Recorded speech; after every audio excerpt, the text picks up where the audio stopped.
SSC 26 শিক্ষার্থীরা, তোমরা কি জানো তোমাদের পরীক্ষা নিয়ে কিন্তু কার্যক্রম ইতিমধ্যে অনেকটাই এগিয়ে গিয়েছে। আজকে আমরা সেই কার্যক্রমের অংশ হিসেবে কথা বলবো ফর্ম ফিল এবং রুটিন প্রকাশ নিয়ে, যে বিষয় দুটি খুবই খুবই গুরুত্বপূর্ণ এবং রিসেন্ট টাইমে তোমাদের সাথে ঘটতে যাচ্ছে।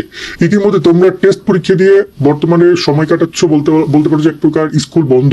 সো অনেকে হয়তো মডেল টেস্ট অথবা এক্সট্রা কোচিং টোচিং এর প্যারার মধ্যে আছো। তো ফর্ম ফিল এবং রুটিন প্রকাশ নিয়ে ছোট করে ডিসকাশন করি। ইতিমধ্যে তোমাদের রুটিন নিয়ে কাজ করছে শিক্ষা মন্ত্রণালয় থেকে, কারণ অলরেডি নির্বাচনের ডেট অ্যানাউন্স করেছে তারা। সেই জায়গা থেকে এখন নির্বাচন কবে বা যাবতীয় কার্যক্রম কবে সেটা তারা জেনেছে, ঈদ কবে, রোজা কবে, সবই জানা হয়েছে। সো রুটিন নিয়ে কাজ করছে। কেউ কেউ বলছে এপ্রিল মাসের শেষের দিকে পরীক্ষা হবে, বা যতটুকু আমরা শুনতে পাচ্ছি পরীক্ষা শুরু হচ্ছে এপ্রিলের শুরুর দিকে।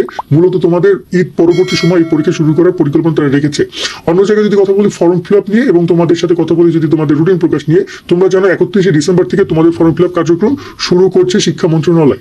প্রত্যেকটা শিক্ষা বোর্ডের নিকট থেকে এই ফর্ম ফিল আপের নোটিশ প্রকাশ করা হবে। আমরা তোমাদেরকে জানিয়ে দিব কখন কি ফর্ম ফিল আপের বিজ্ঞপ্তি দিচ্ছে বা সামথিং এই রুজের বিষয়গুলো। দ্বিতীয়ত তোমাদের হচ্ছে যে যদি আমরা কথা বলি তোমাদের রুটিন প্রকাশ নিয়ে, সেটা নিয়েও কাজ করছে তারা। কয়েকটা খসড়া রুটিন তৈরি করে সেগুলো অনুমোদন নিয়ে তারপরে প্রকাশ করা হবে। সো ওভারঅল রুটিনও তোমরা জানুয়ারির প্রথম সপ্তাহের মধ্যে পেয়ে যাচ্ছ। পরীক্ষা সে মার্চ এপ্রিলে হলেও বাট রুটিন তোমরা পাবা জানুয়ারিতে, যাতে করে তোমরা পর্যাপ্ত সময় পাও। এবং আবারও বলতে চাই, রুটিনে কোনো সমস্যা থাকলে সেটা নিয়ে কিন্তু সাথে সাথেই কথা বলবা, কারণ যেন এমন হয় না পরীক্ষার আগ মুহূর্তে সেগুলো নিয়ে কথা বলছো তারপরে সেটা বাতিল করছে। তো এই একটা বিষয় রয়েছে, কারণ গত বছরগুলোতে এমন আমরা অনেক দেখেছি।